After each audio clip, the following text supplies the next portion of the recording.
Blue sclera. Blue sclera मतलब क्या होता है?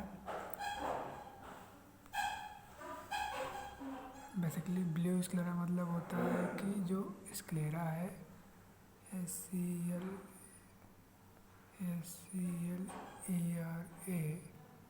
जो स्क्लेरा है वो ब्लू हो जाती है। वाइट से टर्न होकर क्या हो जाती है? ब्लू हो जाती है। अगले डिजीज दिया है इन्फेक्शन ऑफ स्क्लेरियाटिस। जहाँ इटिस लगा होगा इसका मतलब होता है इन्फ्लेमेबल। ठीक है, तो बेसिकली ये पैथोजन इन्फेक्शन के कारण क्या है? सूज गई है स्क्लेरा। ठीक है, तो स्क्लेरा जो होती है पूरी आई की, स्क्लेरा पूरी आई की कितनी पार्ट होती है? 2/3 पार्ट स्क्लेरा होती है होल आई वाल की। अगले डिसऑर्डर दिया गया है anterior necrotizing scleritis with inflammation. Anterior means जो आगे वाला भाग है स्क्लेरा के, उसमें निक्रोटाइजिंग स्क्लेरियाटिस हुई है। This term very important, निक्रोटाइजिंग।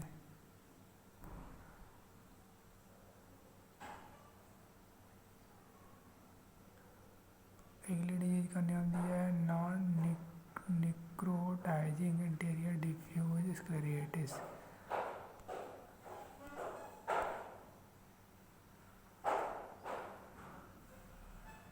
Next diagram में दिया है non necrotizing anterior nodular scleritis. ठीक, तो स्क्लेरियाटिस है ये। अब देखो ईपी स्क्लेरा और स्क्लेराइटिस। ईपी मतलब होता है अपर। ईपी मतलब क्या होता है? अपर। तो स्क्लेरा के जो अपर वाले पार्ट हैं और जो स्क्लेराइटिस मतलब जो स्क्लेरा वाले पार्ट इन्फ्लेमेशन है, उन दोनों में क्या डिफरेंट है, मतलब इनके फीचर इसमें दिया गया है।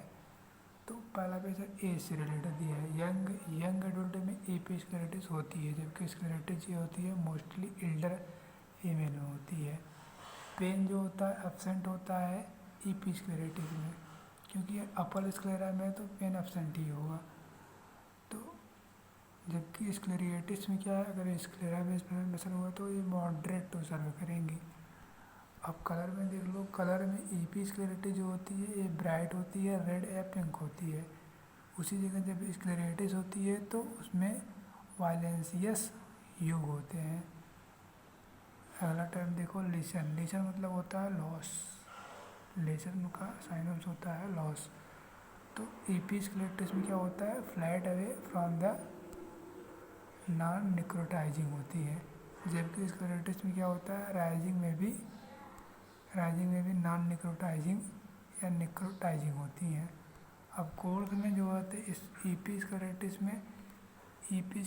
में मतलब इन्फ्लेमेशन दोनों में है, लेकिन ये अपर पार्ट में है और स्क्लेरा में है। तो ये शॉर्ट होता है और ये लॉन्ग होता है। अगली डिजीज देखो ईपी स्क्लेरियाटिस डिफ्यूज एंड नोड्यूलर। ये है डिफ्यूज स्क्लेरियाटिस मतलब इन्फ्लेमेशन स्क्लेरा डिफ्यूज में है, मतलब डिफ्यूजन में है।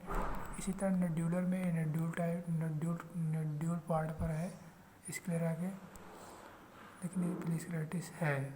ठीक है, हम देखो इस टर्म के मतलब क्या है। जो आई पहले इसमें 4 मसल दिखा दिया है। हाँ, lateral rectus muscles, superior rectus muscles, inferior rectus muscles, middle rectus muscles. ठीक है, तो basically I O V C V S O N S C N N L P S. Basically इसका मतलब इसमें डिस्क्रिप्शन में दिया गया है। पहला है सेजेंटियल सेक्शन ऑफ एज बेस। ठीक है, बी मतलब होता है posterior view, SCN short ciliary nerve.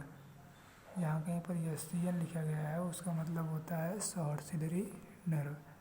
जबकि SPCA मतलब क्या होता है, शॉर्ट पोस्टीरियर सिलरी आर्टरी, ठीक है। जबकि LPCA मतलब क्या होता है, लॉन्ग पोस्टीरियर सिलरी आर्टरी, ठीक है। आर्टरी मतलब होता है कॉमन लैंग्वेज में कहते हैं धमनी, ठीक है, और इसमें ऑक्सीजनेटेड एनर्जी द्रव बहता है। उसी जगह VC मतलब होता है वर्टिकोसा। अब देखो यार, इसमें क्या दिया गया है, ये है तुम्हारा ऑप्टिक नर्व, और ये है तुम्हारा एंटीरियर अपरेटस, और ये तुम्हारा anterior ciliary artery and ciliary vein, ठीक है। सिलरी आर्टरी को इन्होंने शो किया है रेड से, और वेन को किया है ब्लू से, ठीक है।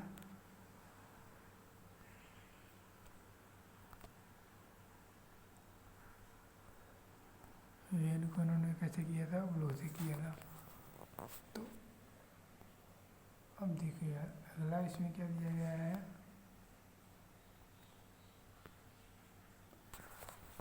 अगली चीज में इन्होंने बताया है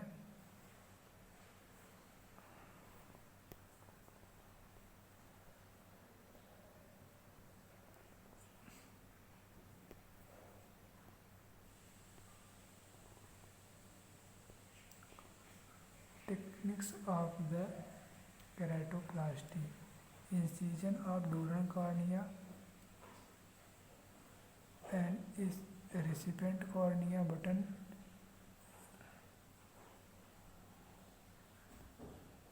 तो ये कॉर्निया का ट्रांसफॉर्मेशन वाला प्रोसेस है, बाद में इसको देखेंगे।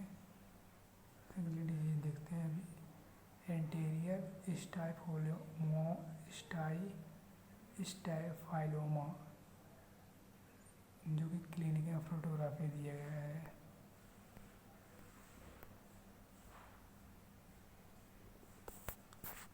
Thanks for watching.